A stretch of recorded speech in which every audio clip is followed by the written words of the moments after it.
Merhabalar, size kalorisi sıfır 3 malzemeli bir kurabiye adam tarifi vereceğim. Üstelik tarifi dikişsiz olarak hazırladım. Örmesi gerçekten çok kolay. Bu tarifi örmek için örgü biliyor olmanıza hiç gerek yok. En baştan hiç bilmeyenler için adım adım anlatıyorum. Hazırsanız karanfilli kurabiye adamımızın yapımına geçelim. Ve kurabiye adama başlıyoruz. Öncelikle ipimi böyle çeviriyorum. Sihirli halkamızı yapacağız. Bu şekildeyken çevirdim. Tığımı içine batırıp arkadan ilmeği alıp bir tane zincir çekiyorum. Şimdi halkamız oluştu. İçine sık iğne yapacağız. Sık iğne tığımı halkanın içine batırıp arkadan ilmeği alıp ikisini birlikte çekiyorum. Bunun ismi sık iğne. Tığımı içine batırıp arkadan ilmeği alıp ikisini birlikte çekiyorum. Şimdi halkamızın içine 6 tane sık iğne yapacağız. Şu an 2 oldu. 3 4 5 6. Sonra bu ipimi çekiyorum. Elimle böyle ovalleştiriyorum. Başladığım sık iğnenin üzerine batıp iplik kaydırma yapacağım. Yani bunu bunun içinden geçireceğim. Şimdi birinci sıramızın sonu 6 tane. Şu birleştirdiğimiz yanından başlıyorum saymaya. 1, 2, 3, 4, 5, 6. İkinci sırada bir ör bir artır yapacağız. 9 tane olacak artırma. Bir sık iğnenin üzerine 2 tane sık iğne yapmak demek. Birleştirdiğime değil, hemen yanındaki sık iğnenin üzerine 2 tane sık iğne yapıyorum. Bir tane yaptım. Aynı deliğe bir tane daha batıyorum. 2. Şimdi birinci artırmamı yaptım. Bir sık iğnenin üzerine 2 tane sık iğne yaptım. Birinci artırmamı yaptım. Bir sonrakini tek örüyorum. Bir artırma yaptık. Bir tane tek ördük. Diğerini artırma yapıyorum. İkinci artırmamı yaptım. İkinci sıradaki bir tane tek örüyorum. Ve üçüncü artırmamı yapıyorum. Bir tane tek ördüğümde sıra sonuna geliyorum. İkinci sıranın sonu 9 tane sık iğne. Şimdi üçüncü sıradan 6. sıranın sonuna kadar 9 tane olarak örelim. Sıra sonumuzu belirtmek için isterseniz böyle minik bir iplik takalım buraya.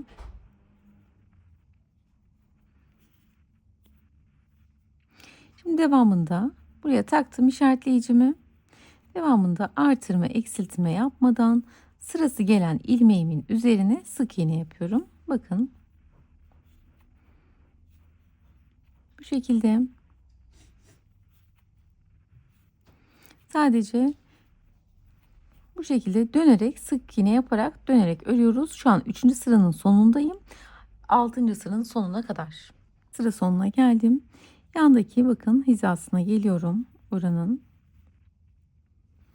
1, 2, 3, 4, 5, 6. Yandaki sık iğneye batıp iplik kaydırma yapıyorum. Yani bunu bunun içinden geçiriyorum.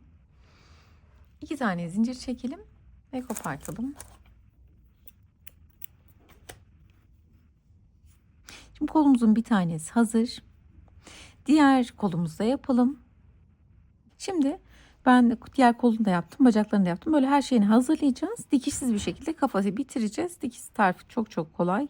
Şimdi bacağın bir tanesini yaptım. Diğer bacağını da birlikte yapalım. Sonrasında birleştirerek çıkacağız zaten. Şimdi yine aynı şekilde ipimi çeviriyorum. Sihirli halkamızı yapacağız. Tığımı içine batırıp ilmeğimi alıp bir tane zincir çekiyorum. İçine aynı şekilde 6 tane sık iğne yapacağız. 1 2 3 4 5 6. İpliğimi çekiyorum. Başladığım sık iğnenin üzerine batıp iplik kaydırma yapıyorum. Birinci sıramın sonu 6 tane sık iğne. İkinci sırada hepsinden artırma yapacağım. 12 tane olacak artırma. Bir sık iğnenin üzerine 2 tane sık iğne yapmak demek. Aynı deliğe 2 tane sık iğne yaptım şu anda. Bir sonrakine geçiyorum. Birinci sık iğnemi yaptım. Aynı deliğe ikinci sık iğnemi yaptım.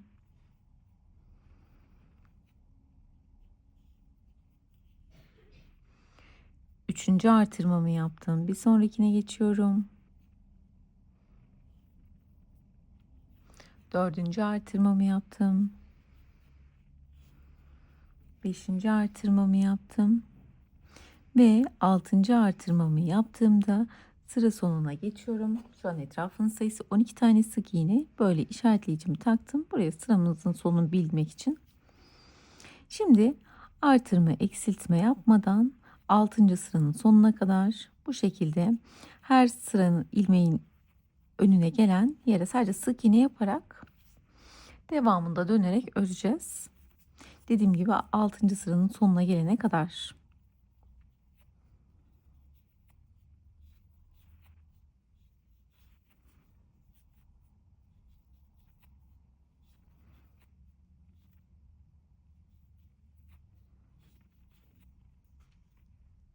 Ve sıra sonuna geldim. İşaretleyicimin hizasına geldim. Bu çok önemli değil. Bir sıra ön, bir sıra arka hiç önemli değil. Hizasına gelin yeterli.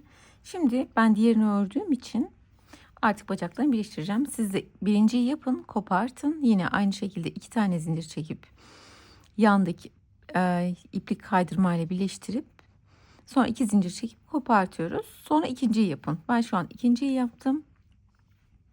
Artık bacağı birleştireceğim.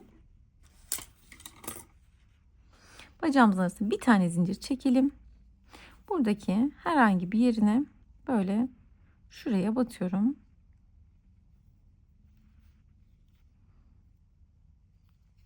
Bu şekilde.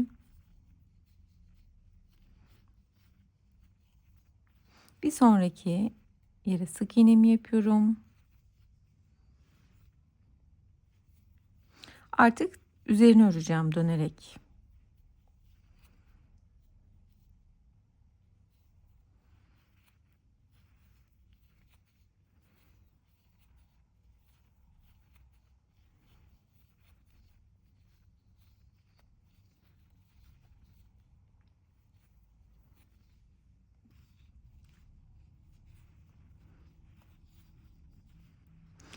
Bakın şimdi şu tam birleşim yerindeyim.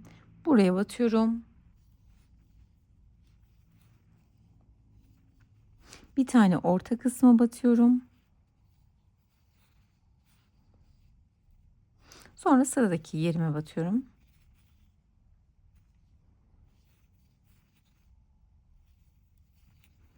Devam ediyorum.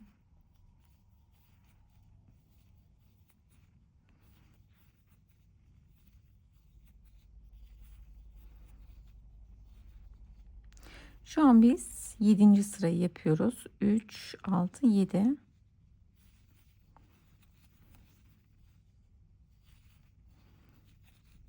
Ve aslında sıra sonuna geldim şu anda. Şimdi bir tane sayalım etrafının sayısını. 1, 2, 3, 4, 5, 6, 7, 8, 9, 10, 11, 12, 13, 14, 15, 16, 17, 18, 19, 20, 21, 22, 23, 24, 25, 26, 26 tane. Şimdi bu sıranın sonunda şu an sizinki 26 değil 27 tane ise hiç önemli değil. Sökmeyin sakın. Bu sıranın sonunda 24 tane olması gerekiyor. Benimki 26 tane 2 tane eksiltme yapacağım. Bir tane sağdan eksiltme yaparım. Bir tane de soldan eksiltme yaparım. Ya da bacak arası aslında daha müsait eksiltme için. Ya bu sıranın sonunda 24 tane yapalım. Eğer sizinki 27 tane ise 3 tane eksiltme yapın. Yani 7 ör 1 eksilt, 7 ör 1 eksilt yapın. 3 tane eksiltme yapın. Eğer sizinki şeyse 26 tane ise 2 eksiltme yapacaksınız. 10 ör 1 eksilt, 10 ör 1 eksilt yapın. Şöyle şu an benim 26 tane. Buradan hemen birinci eksiltmemi yapıyorum. Eksiltme başak gibi olanların benden taraflarını alıyoruz. Birini aldım, sonra diğerini aldım. İkisini birlikte çekiyorum. Sonra 10 tane oldu. Örelim. 1, diğer bacağın arasına kadar 2, 3, 4, 5, 6, 7, 8, 9, 10 tane ördüm. İkinci eksiltmemi yapıyorum. Birini aldım, sonra diğerini aldım. İkisini birlikte çekiyorum. Ve şu an benimki 24 tane kaldı. Sonra yine sıra sonuna kadar artırma eksiltme yapmadan örüyorum. Ve 8. sıramın sonuna geleceğim. Bacağın arasına geldiğimde işaretleyicimi artık orayı takayım. Ve sıramın bittiği yer benim bu arkası. İşaretleyicimi buraya takıyorum. Şu an 8. sıranın sonu. 1, 2, 3, 4, 5, 6, 7, 8. 8. sıranın sonu, etrafının sayısı 24 tane sık iğne. Şimdi 10. sıranın sonuna kadar artırma eksiltme yapmadan 24 tane olarak örelim. Hiçbir şey yapmıyoruz. Hizasına gelen sık iğneye batıyoruz. Normal sık iğne yapıyoruz. 10. sıranın sonuna kadar artırma eksiltme yapmadan dönerek sık iğne yapacağız. Ve sıra sonuna geliyorum. Bakın 2, 1, 2, 3, 4, 5, 6, 7, 8, 9, 10. 10. sıramın sonuna geldim. İşaretleyicimin tam hizasındayım. Hiç önemli değil burada. Bir ön bir arka. Sadece sıramızın bittiği yeri bilelim yeterli. Arkası kısmı olsun. Şimdi bu sırada 6 eksiltme yapacağız. 2 ör 1 eksilt, 2 ör 1 eksilt yapacağız. 24 taneydi, 18 tane kalacak. Şimdi 2 tane örelim. 1, 2. Eksiltme yapacağız. Eksiltme yine gizli eksiltme. Bu başak gibi olanların benden taraflarını alıyorum. Birini aldım. Diğerini aldım. İkisini birlikte çekiyorum. Birinci eksiltmemi yaptım.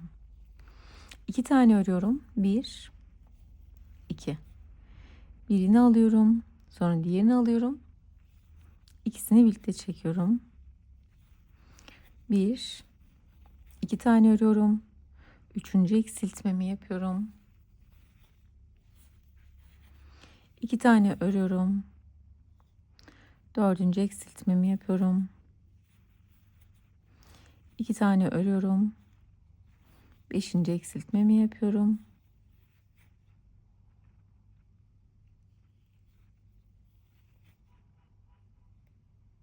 İki tane örüyorum. Altıncı eksiltmemi yapıyorum. Şu an etrafının sayısı 18 tane kalıyor. 11. sıranın sonunda 12. ve 13. sırayı da 18 tane olarak örelim. İşaretleyicimi son bittiğim yere, başladığım yere taktım. Şimdi 12. ve 13. sırayı da artırma eksiltme yapmadan 18 tane olarak örüyorum.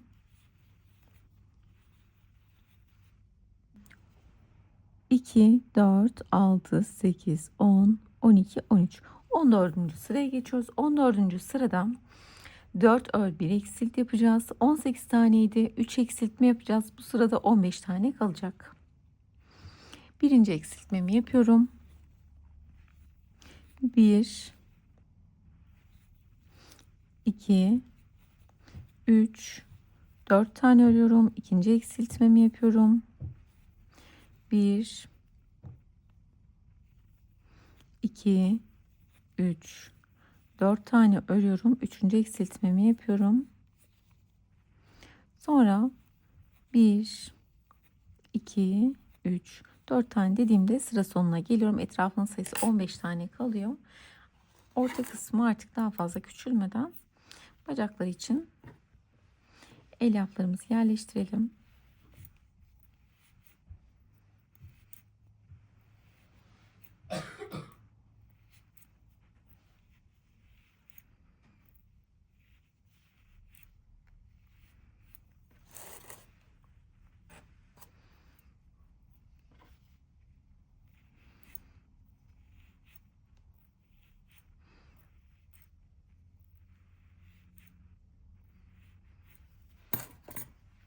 Gayet güzel oldu.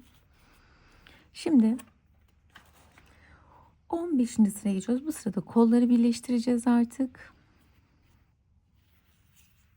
Kolları birleştirirken 4 tane ile şöyle, şu an ben bebeğimizin arka kısmındayım. Şimdi bebeğimizi şöyle katladığımızda 3 tane ilmekle birleştireceğiz. 1, 2, 3.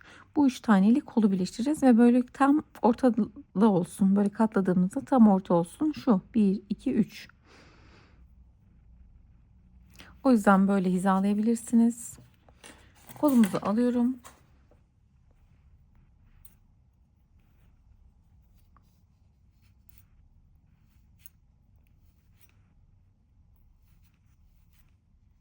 Kollarımıza da böyle çok az elyaf koyalım.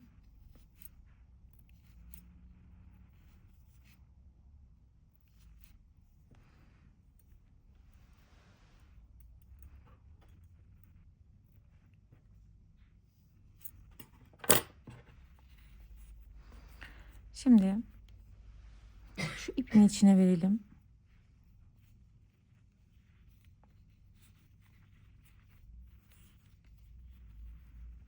Bir buradan alıyorum, bir karşı taraftan alıyorum.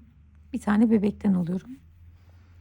Bir buradan, bir karşı taraftan, bir tane bebekten, 2.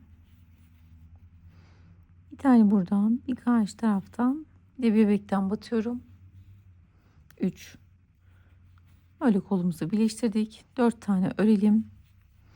1, 2, 3 ve 4. Sonra yine 3 tane ile kolumuzu birleştirelim. Kolumuzun yanına geldiğine dikkat edelim. Böyle katladığımızda tam yan kısmına gelsin. Şuradaki şu fazla ipini yine içine vereyim. Bir buraya batıyorum. Karşı tarafa. Bir tane bebeğe. 1, 2,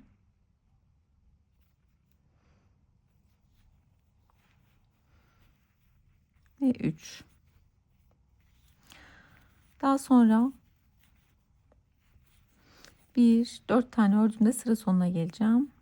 Pardon, 3 tane ördüğümde mi? 3 tane öreyim. Şöyle ensesin tam ortası olsun. Sıra bitiş yerimiz burası olsun.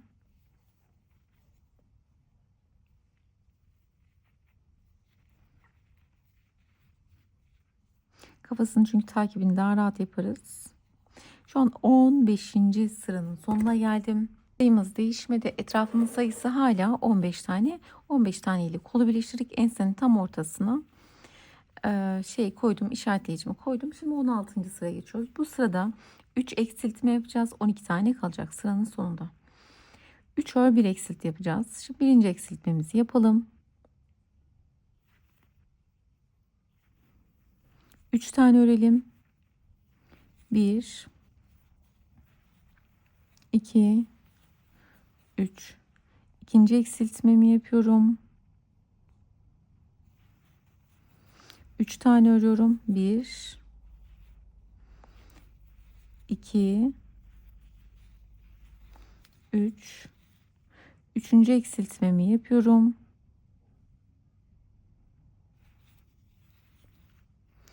3 tane ördüğümde sıra sonuna geliyorum. 2, 3. Etrafının sayısı 12 tane kalıyor. 17. sırayı 12 tane olarak örelim, artırma eksiltme yapmadan. Şu işaretleyicimi bir üste çekiyorum sıramın bittiği yere. 1, 2, 3, 4, 5, 6, 7, 8, 9, 10, 11, 12. Sıra sonuna geliyorum. İşaretleyicimi yukarı kısma geçireyim. Şimdi 18. sıraya geçiyoruz. Bu sırada bir ör, bir artır yapacağız. 6 artırma 18 tane olacak. Artırmamızı FLO yapacağız. Yani bu başak gibi olanların sadece bir sıraya mahsus, benden taraflarındaki kanatlarıyla öreceğim. Sadece buradaki kanatlarıyla öreceğim. Normal sık iğnemizi yapacağız ama sık iğneyi alırken ilmeğimizi böyle alıyorduk. Böyle almayacağız. Sadece buradakilerini alacağız. Şimdi başlayalım. Bir ör, bir artır yapacağız. 18 tane olacak. Şimdi birinci artırmamızı yapalım. Bakın bunların benden taraflarını alıyorum. Bir tane battım. Birinci artırmamı yaptım. Aynı deliğe 2 tane battım. Bir sonrakine geçiyorum. Bir tane örüyorum. Yine bak tek kanadını alıyorum dışarı taraftaki. Bir tane örüyorum. Bir sonrakinde bir tane artırma yapıyorum. Bunda artırma yapıyorum. Bir sonrakinde bir tane örüyorum. Ve 3. artırmamı yapıyorum. Aynı deliğe 2 tane batıyorum. Bir sonrakinde yine bir tane örüyorum. Bir sonrakinde 4. artırmamı yapıyorum.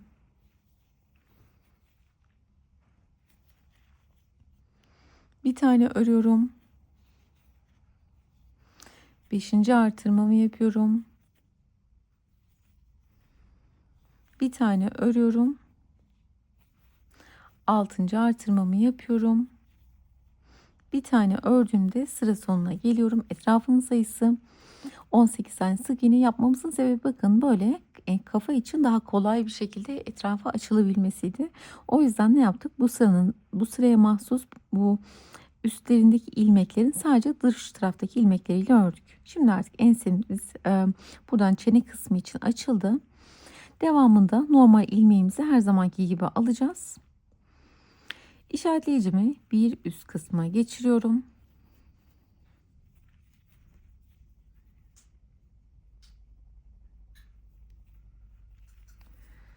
Şimdi 19. sıraya geçiyoruz. Bu sırada 2 ör 1 artır yapacağız. 24 tane olacak. 18 taneydi. Toplam 6 artırma yapacağız. Şimdi 2 tane örüyorum. 1. artırmamı yapıyorum. 2 tane örüyorum. 2. artırmamı yapıyorum. 2 tane örüyorum. 3. artırmamı yapıyorum. 2 tane örüyorum. 4. artırmamı yapıyorum. 2 tane örüyorum. 5. artırmamı yapıyorum. 2 tane örüyorum. 6. artırmamı yaptığımda sıra sonuna geliyorum. Etrafının sayısı 24 tane sık iğne. İşaretleyicimi bir üst kısma geçiriyorum. Ve 20. sıraya geçtik. Bu sırada 6 artırma yapacağız. Şu an 24 taneydi. 30 tane olacak. Toplam 6 artırma. Bu sırada 3 ör 1 artır yapacağız. 3 ör 1 artır. 3 tane örüyorum. 1, 2, 3. 1. artırmamı yapıyorum. 3 tane örüyorum. 1, 2, 3. 2. artırmamı yapıyorum. 3 tane örüyorum. 3. artırmamı yapıyorum. 3 tane örüyorum. 4. artırmamı yapıyorum. 3 tane örüyorum. 5. artırmamı yapıyorum.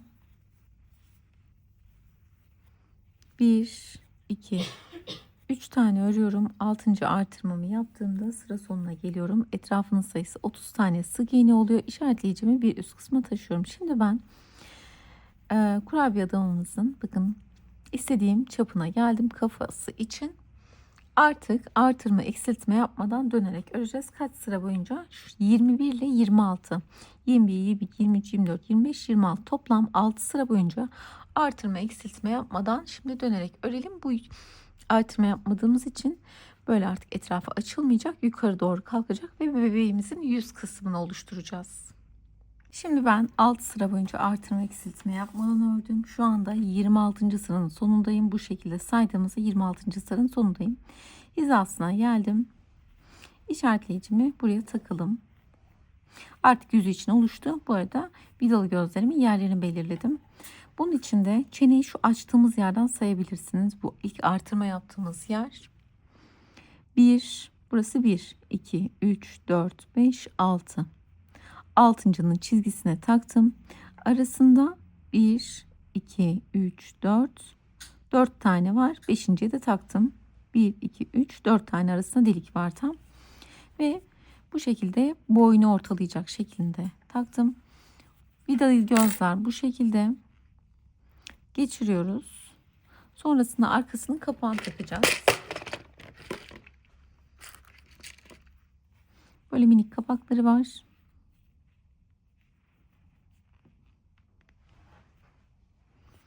Birini taktım.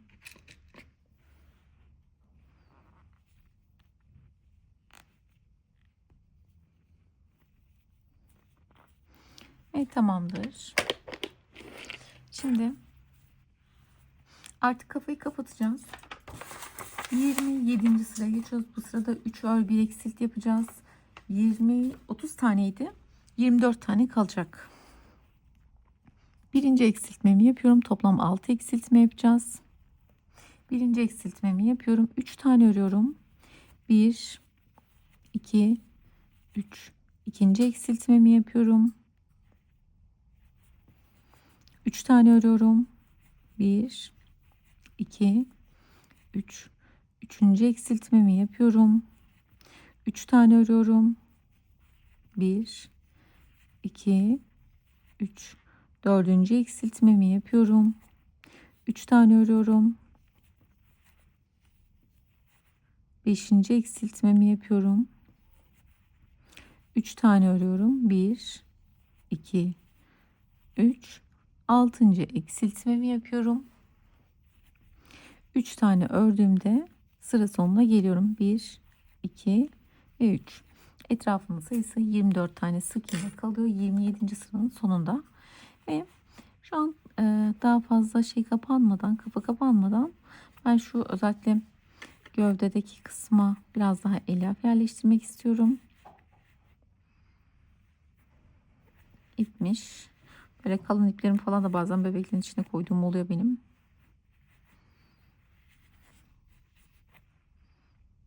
Parça iplikleri geri dönüşüm için.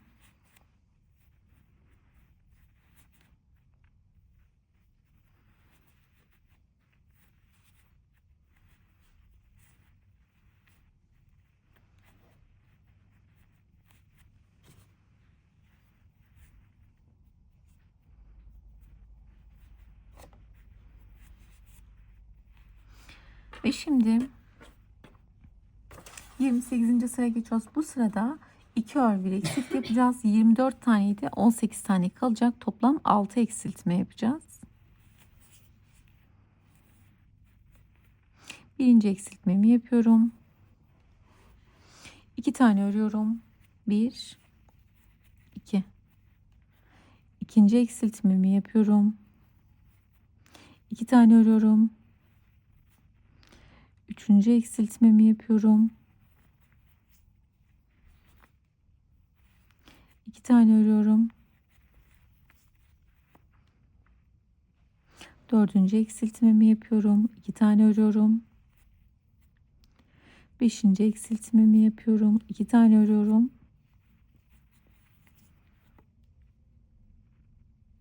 Altıncı eksiltmemi yapıyorum. 2 tane ördüğümde sıra sonuna geliyorum. Etrafının sayısı 18 tane sık iğne. Şimdi 29. sıraya geçiyoruz. 6 eksiltme yapacağız. 1 ör 1 eksilt yapacağız. 18 taneydi. 6 eksiltme 12 tane kalacak. Birinci eksiltmemi yapıyorum. Bir tane örüyorum. İkinci eksiltmemi yapıyorum. Bir tane örüyorum. Üçüncü eksiltmemi yapıyorum. Bir tane örüyorum. Dördüncü eksiltmemi yapıyorum.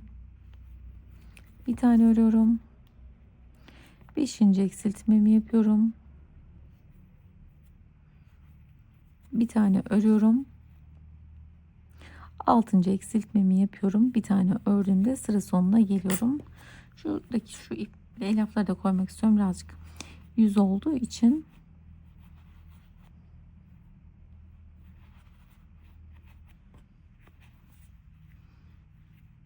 şöyle bir şeyine bakalım.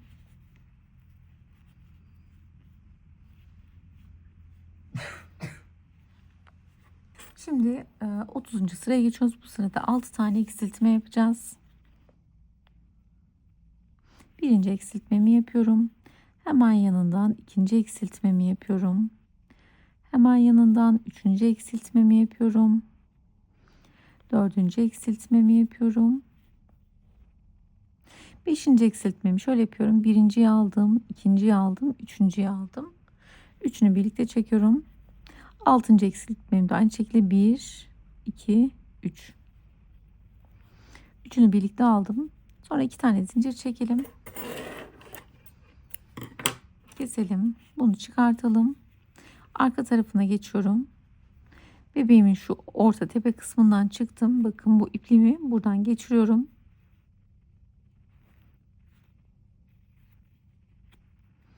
Şöyle çekiyorum.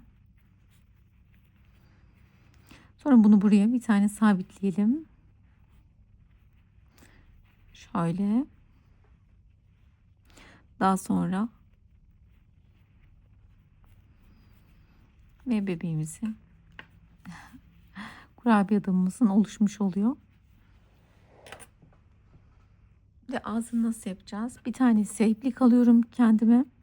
Aynı kendi ipliği olur. Bir tane de ince iplik aldım.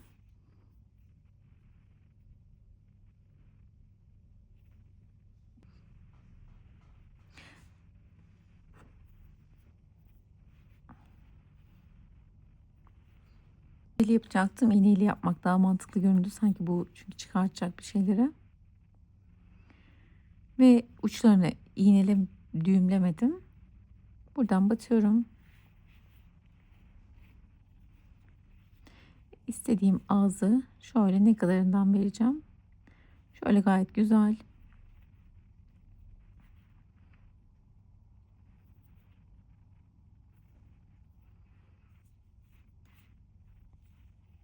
Aynı yerden çıktım. Şimdi şöyle bir istediğim ağız açısına bakıyorum. Şöyle güzel bence.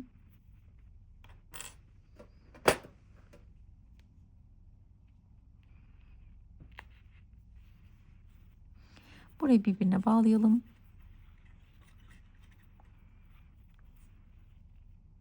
Daha sonra bu ipi içine veriyorum.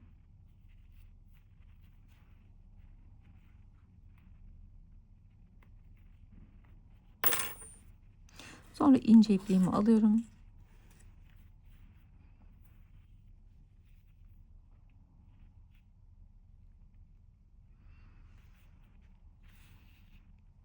Ve kalın ipliği buraya dikiyoruz.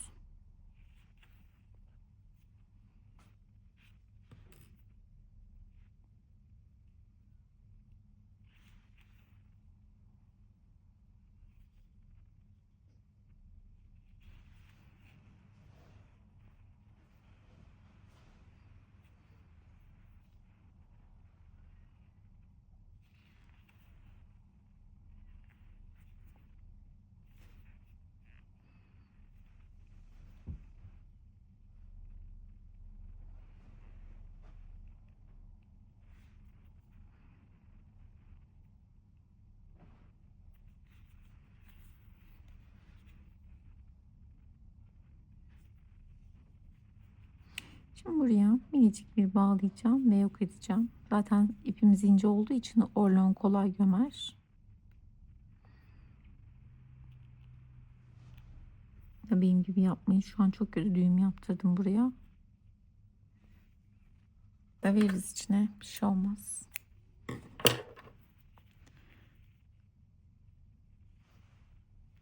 Şöyle yapalım.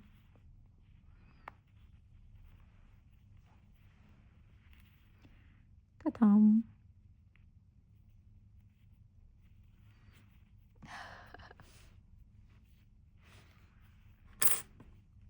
Kurabiye adamın kollarındaki kremaları yapalım. Bunun için böyle biraz daha puf puf bir ip aldım.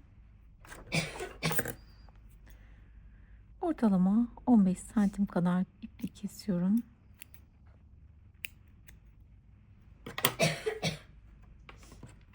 Sonra bir de ince iplik aldım. Daha doğrusu yaptığım bu ipliğin katını ayırdım. Bir tane de öyle.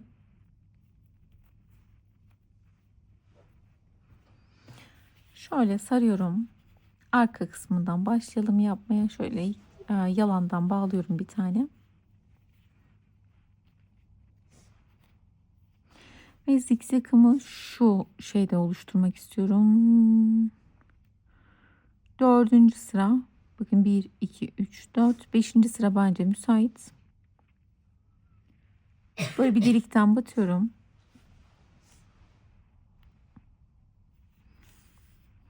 Şuradan düğümümüzü geçirelim. Şimdi aynı yerden tekrar bakın. Aynı yerden tekrar batıyorum. Bir üste çıktım.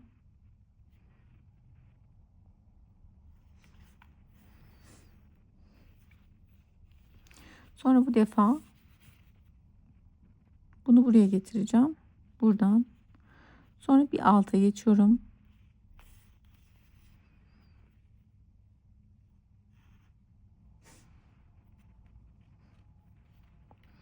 Bir alttan batıyorum.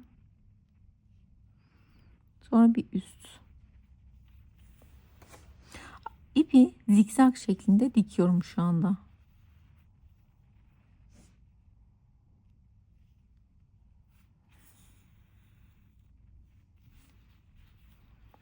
Şöyle krema sıkılmış efekti vermek için.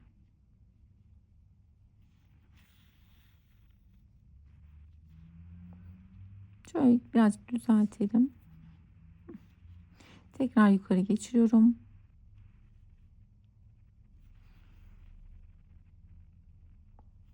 Burada dönüyor bakın.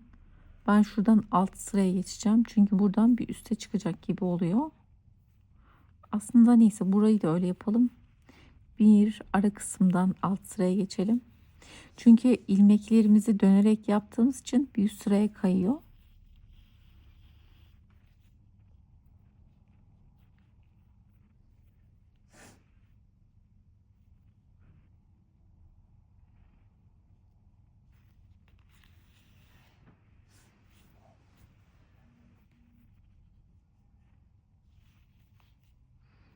Ve şuradan artık şunun hizasına gelmek istiyorum. O yüzden şöyle kayacağım. Bir aşağı sıraya geçtim.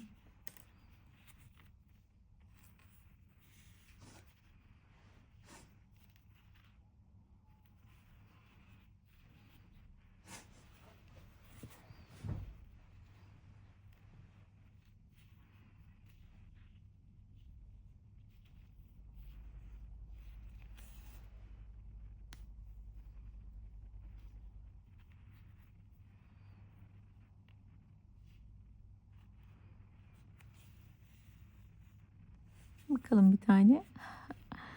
Gayet güzel. Amacımız burada şey oluşturmaktı. Böyle kremalar oluşturmaktı. Sıkılmış zikzak.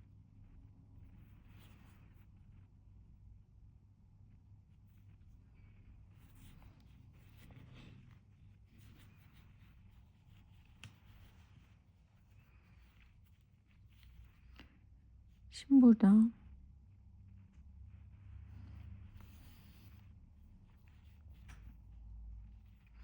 ve bunların her ikisini de aşağı kısımda birleştireceğim.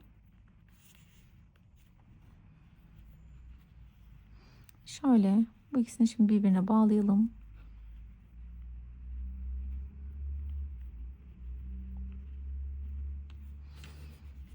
Daha sonra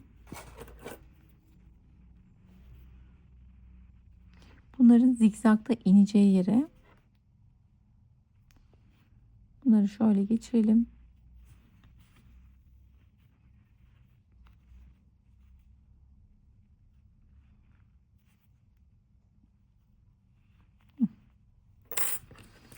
Son olarak buraya bir tane çıkmaması için küçücük bir dikelim.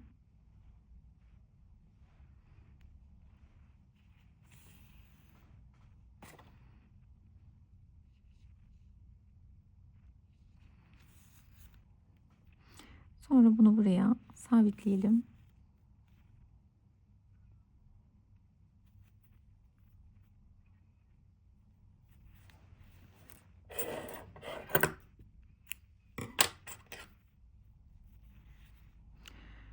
Şimdi hazır ve bunu yok edelim içine.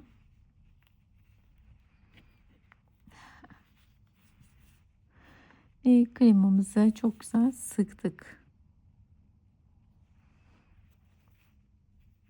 Şimdi diğer bacağını da yapalım ve kollarını yapalım. Şimdi bir şey göstereceğim. Bu daha kolay oldu. Niye böyle zor bir yöntem seçmişim ben de bilemedim şimdi. Şöyle bunları böyle zikzak şeklinde dikiyoruz.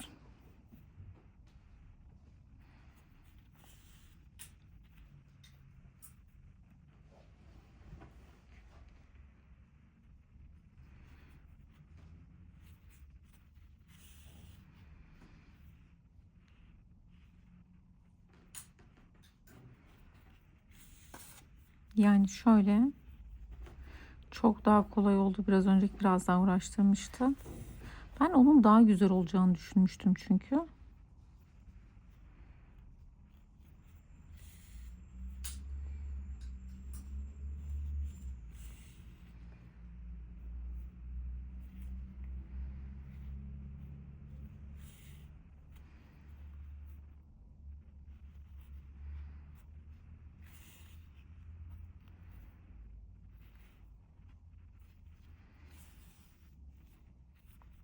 Tamam.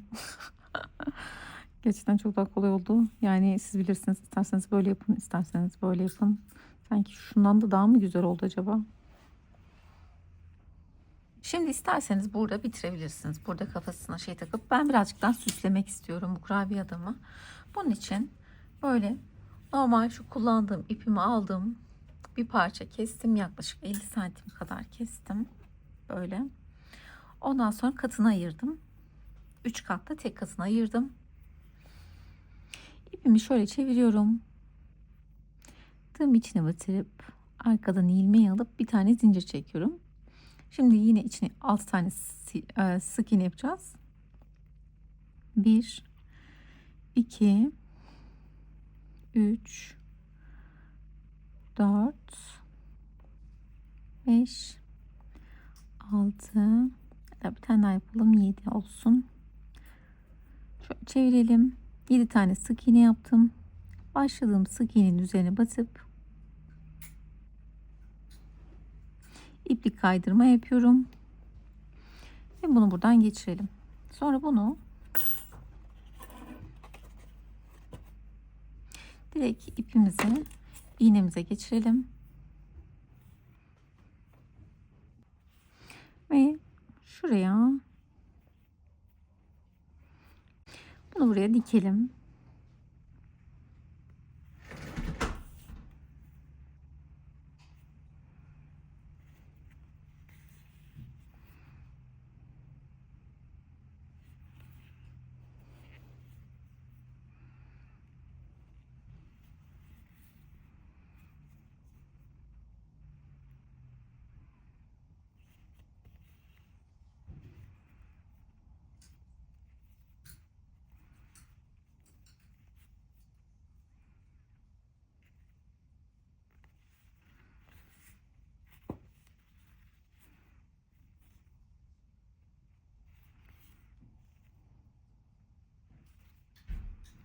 Şimdi böyleyken diğer tarafa geçeceğim. O yüzden diğer yanağını da öreyim ben.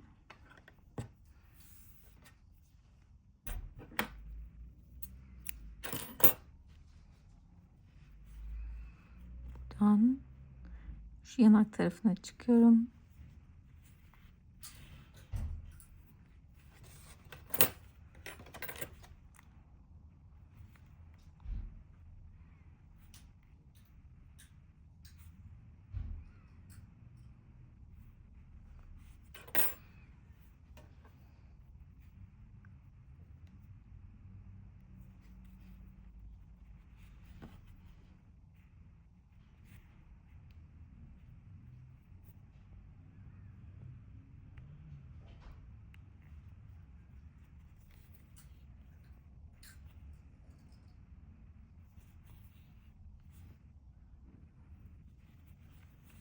Şu parçalarını yine içine verelim.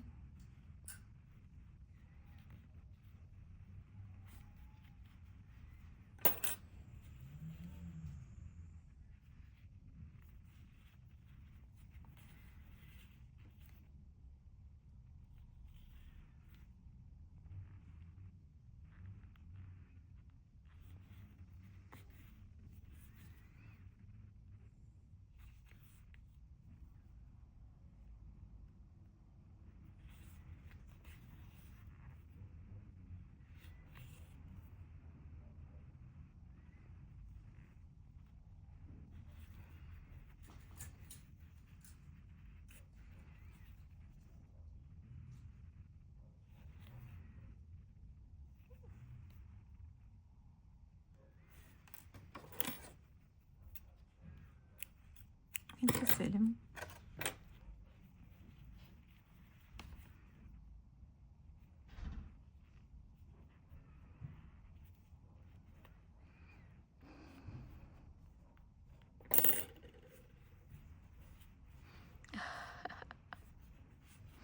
Şimdi buna düğmeler de yapalım. İsterseniz bu düğmeleri renkli de yapabilirsiniz. Ben siyah yapacağım. Şimdi aynı şekilde siyahla da yaptım. Bunları da düğme için yaptım.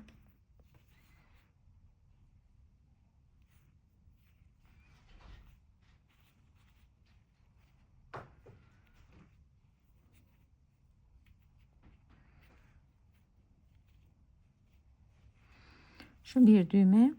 Sadece şu iplikleriyle yerini geçiriyorum ben. Sonrasında dikeceğim. Hem yerini sabitlemiş oluyorum hem de şu fazla ipliklerini içine kaybetmiş oluyorum böylece.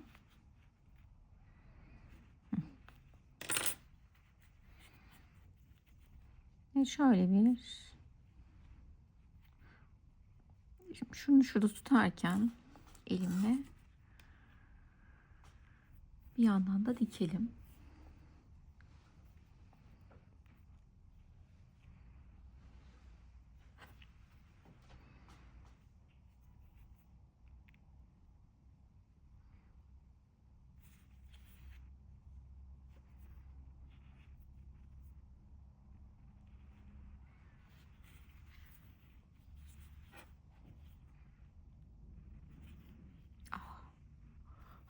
Korkunç bir şey yapıyorum.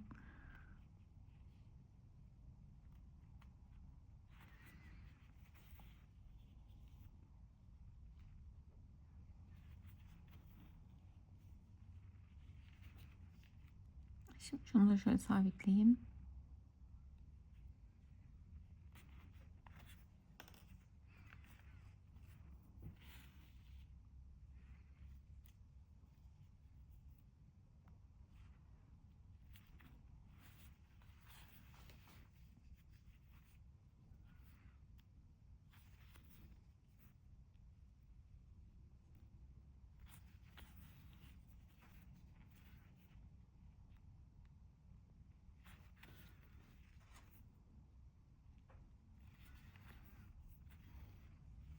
Ve kurabiye adamımız hazır.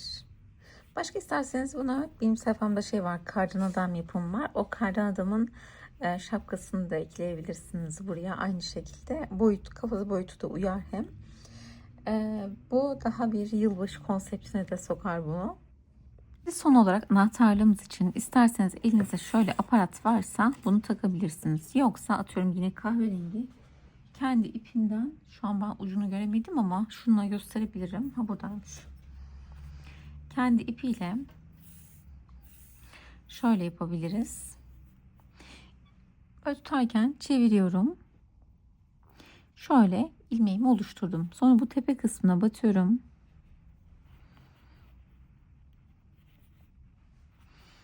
Çekiyorum ve zincir çekiyorum. İstediğim kadar. Hatta ben de mi öyle yapsam, bundan takmayıp olabilir. 3, 6, 7, 8, 9, 10, 11, 12, 13, 14, 15, 16, 17, 18, 19, 20, 21, 22, 23, 24, 25 diyelim. 26, 27, 28, 29, 30. Sanki 30 zincir ideal. Sonra yine karşısına batıyorum.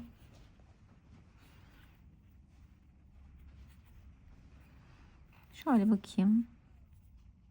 Çok ayrık oldu. Birazcık daha bence bileşik yapalım.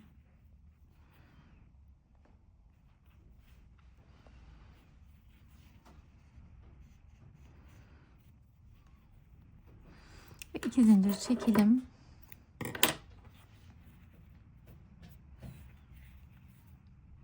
Sonrasında şu ipi geçiriyorum buraya. Bunun hemen yan tarafında yine aynı yere batıyorum. Bak, buradan bunu geçiriyorum. Bunları iyice çekiyorum.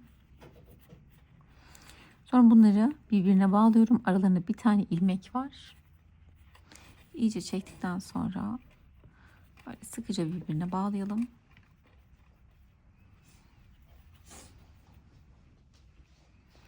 Sonra bu ipi de içine verelim. Tadam.